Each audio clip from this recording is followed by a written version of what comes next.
Alright, so before this video begins, I would like to apologise for any background noise. I've got to be looking after my brother and my cousin, so the door is open, you can see the kitchen and all that shit, but yes, just wanted that disclaimer before I start this video. Anyway, back on topic, this is the second of 7 locos that I'm repairing for a member of the model railway club I go to. This is the Hornby Spitfire, and there is something wrong with it. Now, it did have a DCC decoder. However, for testing purposes, I've been allowed to take that out, and in general, he actually doesn't want it in there, so we'll turn the power on and see how it handles.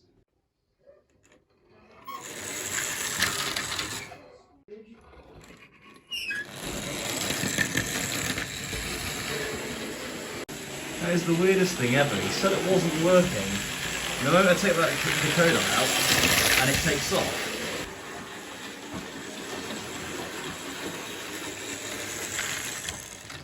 Right, so that was unexpected. That runs surprisingly well, but I still think we'll take it apart and give it a clean out. Now, it's missing, I think, a little nut or something that goes on the front. Either that or they put the screw in the wrong way. Looking at that, it doesn't even need that much of a clean out.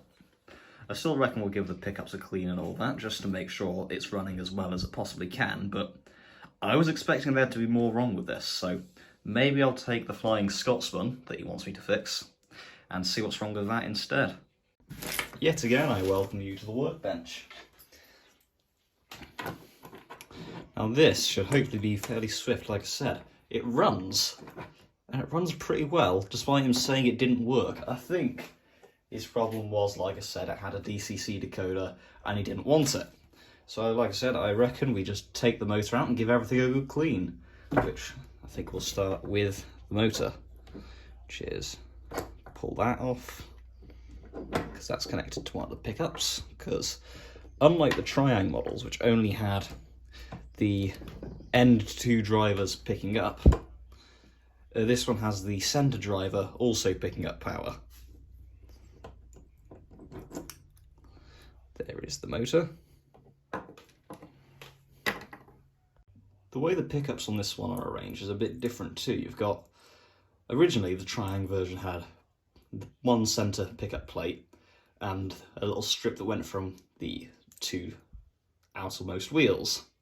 This one still has that, but instead of going to the front driver, it goes to the centre driver and the rear driver. And then you have this little bit of copper here, which goes to the front one, so you get all-wheel pickup.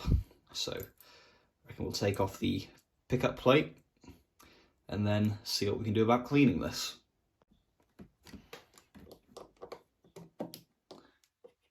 I don't know if that's gonna, if those 2 bogies are gonna get in the way. Hopefully they shouldn't. You can also see just how much further Hornby have come since the Triang days, since they originally had little to no underframe detail. Whereas this, the pickup plate, is actually part of the detail. It is the detail, and they've just got the pickups fitted to it. I'll take off those bogies just in case, because I don't think those are gonna, I think those will block off the pickup plate from coming off. You can also tell what era it is, because this is where they've started to implement brass bearings. It's still got an electrified chassis, but they're starting to innovate. Not even the higher quality Hornby Doublo models had brass bearings back then. Back when they were a thing. So we'll have to get this off all the way, and then we can start cleaning.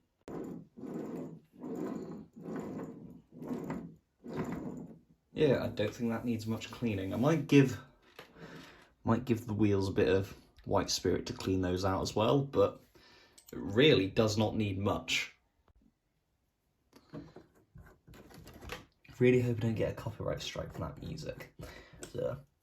My little brother and his cousin were playing it, and I don't know if that song is copyrighted or not, so just to be on the safe side, I've got them to stop. Anyway, back to what it was we're doing. Cleaning up this.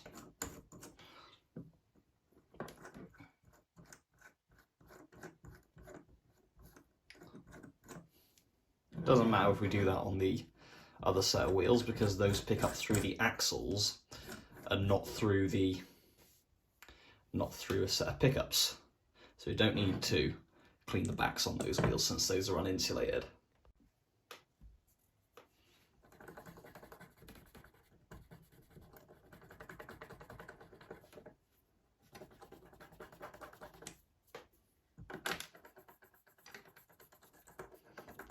I wonder, has the plating on these wheels begun to wear off, or is that just from where it's been running along the track?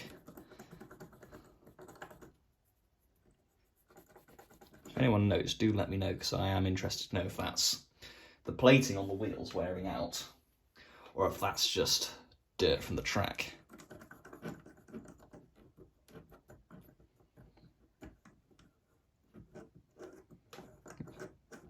Also, I really was expecting more of a challenge on this.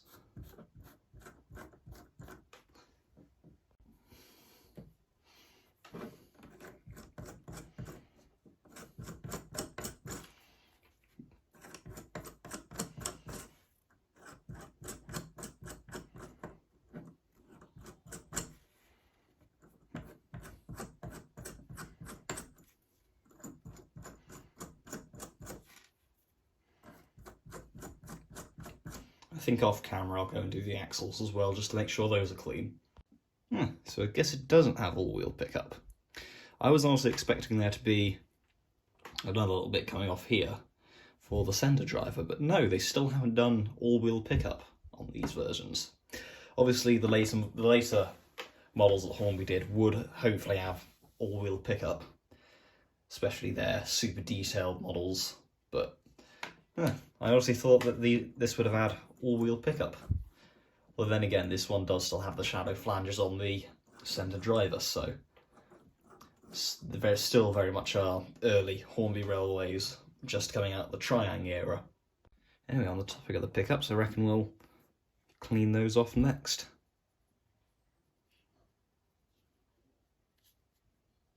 Even then, that's not picking up awfully much.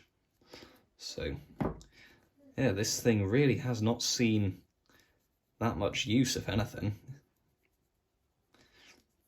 So I heard somewhere, it's when you're servicing a model, if it's absolutely filthy, then that's good, because you know it's just a case of, oh, everything needs cleaning, but if it's spotless, then you've got something really fucking wrong. Anyway, with all that clean, I think we are good to start reassembling. Or at least reassemble the pickups. So this slots through here. Should probably do that like that. Pull those up. Then that goes that way. There's two little tags on the back which go. I might have to do this off camera. Right, that took probably way longer than it should have. But that is now done. All the bearings are cleaned out and the pickups are clean. Now I reckon we can put that together, because the motor, that motor is in really good shape. Yeah, I'll pull up so you can see. There, that's screwed there. Yeah, those armature windings are some of the best I've seen on any of the XO motors. I believe this is an XO4. Looks like it's an XO4 with the felt pads removed, because I've heard people take those out because they mistake it for fluff in the motor. Yeah, that's an XO4 with the fluff pads taken out. Like I said, those armature windings are very good. No carbon in between the commutator plates, and it's very mildly dirty, and it looks like it's even had replacement brushes at some point, so I don't think we've got to do anything on that. Anyway, back to the chassis block. Like I said, I might do 2 locos in this video if it ends up being short enough. And then the motor can come back on.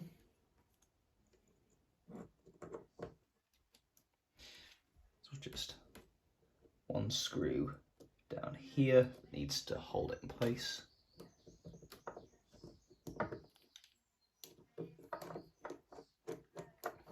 One thing I should probably invest in is a brass screwdriver, because given the magnet is right there, that likes to magnetise the screwdrivers. That has got a very good magnet, so yeah, I don't think we'll have to worry about the magnet on this one. Anyway, a quick double check to make sure it's still working. Oh yeah, I forgot to connect those blooming wires. Right, wires are back on.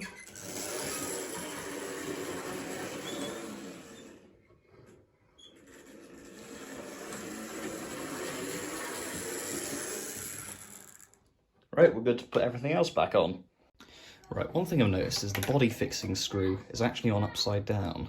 So let me take that out and then we can refit it the right way round, so the body isn't coming off. Jesus Christ, that is one long body fixing screw. Anyway, bogies can go back on and then we're good. There's a spring on that one to help it keep contact with the track. And then that stops derailments, hopefully. If your layout isn't dodgy like mine, then you shouldn't have derailments in the first place. Also, something cool I should say about the guy is, he's, like I say, he's a member of my local model railway club. And I've been to his house. He's got loads of models. And I think he's been married, what, 55 years? Obviously collecting a lot more before then, so he's in his 70s. And he actually has a good chunk of Airfix Royal Scots in box, which is actually how I started talking to him, because I helped him troubleshoot one at the club one night, because he was bought one in to test. Got to put that on. And obviously it was dry as hell, and he didn't know how to get into it to lubricate the gears. Now, I had a similar problem on one of mine, well, on my only one, because I've only got one Airfix Scott. I got it £19 off Hattons last year, just before Christmas. And what you do is there's one screw at the front of the tender, take that out to drop out the drawbar, which connects to the tender in the loco. Then you take out the rear buffer set, and that allows you to take the body off. Then there's 4 screws holding down a weight. Take those out, take the weight out, and you can drop the motor out to lubricate everything. And that same night, after that, me and my little brother were leaving the club, and he pulled me aside and asked how much I'd take to have a look at a couple more of his models. Now, he hasn't actually paid me for any of these repairs. I've actually been... Oh, I bought 2 locos of his at the show, then he had that Lima BR80 set, and he doesn't model Continental stuff, so he gave that to me. And he gave me a 00 Duchess of Montrose for this lot that I'm fixing up for him. So currently I'm being paid in locos. Anyway, that is the Hornby Spitfire fixed. So I reckon we'll go take a look at something else now. Although, of course, before we do go on to another loco, we'll just absolutely make sure this one's still running.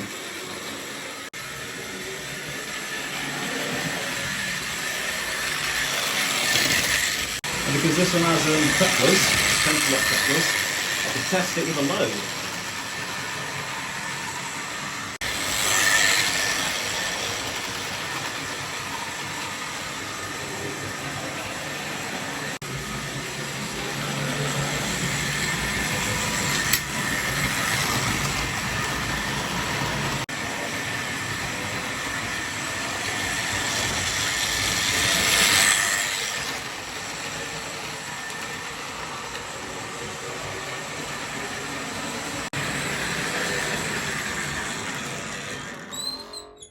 Right, so I think we can take that one and put it back in its box.